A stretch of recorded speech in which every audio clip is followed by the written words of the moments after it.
क्योंकि बिहार के इलेक्शन के बाद नहीं, हम रीजनल पार्टीज के जो उम्मीद है वो हार चुके हैं शायद। नहीं देखिए, आरजेडी आपके दोस्त पार्टी है, साथ में कांग्रेस है, आप सारे अलायंस है। बिहार के इलेक्शन आपको कहीं लगता है कि रीजनल पार्टीज के बड़ा ठोस है? देखिए चुनाव हार जीत और उसे सीख मिलती है।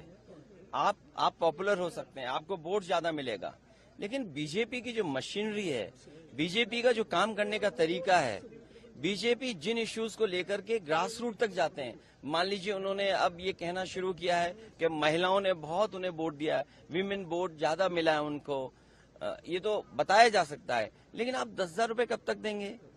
आप सम्मान का जीवन नहीं देना चाहते हैं। अच्छा, उन महिलाओं को आप 10,000 दे रहे हो जिनके पति परिवार के लोग एक साथ नहीं रह सकते हैं। देखिए, दुख की बात यह है कि बिहार, यूपी वो स्टेट है जहाँ के सबसे ज्यादा लोग बाहर जाते हैं, वो अपने परिवार को छोड़ के जाते हैं।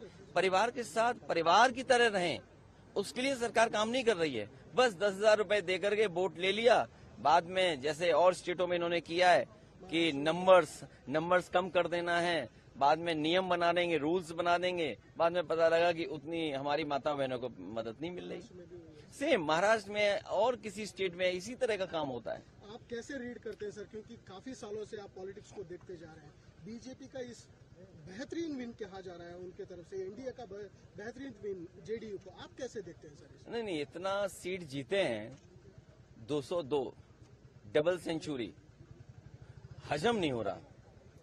आई am not able to understand कि भाई ये रिजल्ट कैसे, अगर 202 आ सकते हैं तो जिस स्टेट में ज्यादा सीटें हैं, तो अगर 70%, 80% सीटें कोई पॉलिटिकल पार्टी जीत सकती है, तो दूसरी पॉलिटिकल पार्टी भी 90% लोगों के साथ काम करके, 90% लोगों के साथ काम करके मैं समझता हूं उनसे बेहतर परफॉर्म कर सकते हैं। क्योंकि अगर ये बेंचमार्क है तो इस बेंचमार्क को तो क्रॉस करना ही करना है हमें। लेकिन सर, जिस तरह से, ये एक लास्ट क्वेश्चन सर, आप इस इलेक्शन से क्या सबक सीख सकते हैं, या टीएमसी हो, जेडीयू हो, आप मेनली आरजेडी हो, या आपके एसपी हो, एसपी तो बड़ी तगड़ी पार्टी है यूपी में, क्या एक सबक है कि किस दिशा में जाना चाहिए नेक्स्ट इलेक्शन में?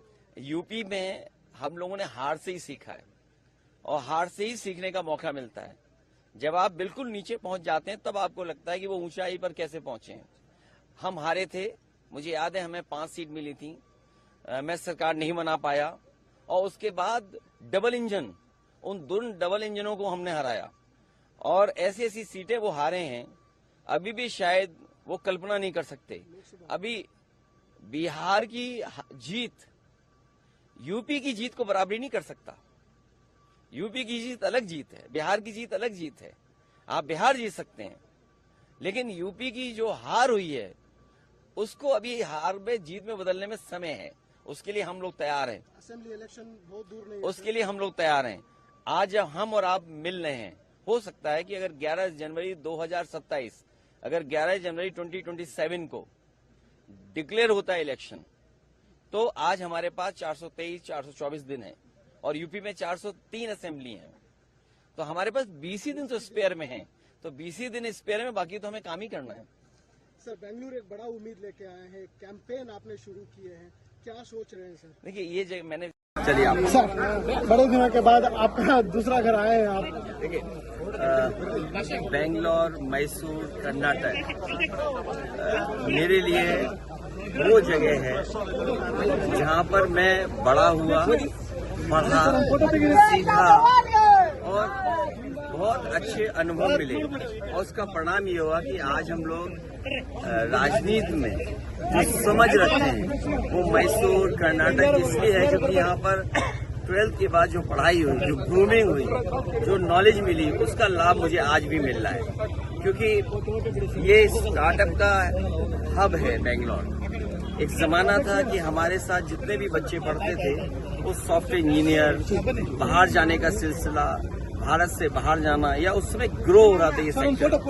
तो आज जब हम लोग यहाँ आए हैं, हालांकि कल हम और आप सब लोग मिलेंगे भी, स्टार्टअप को लेकर के विजन इंडिया,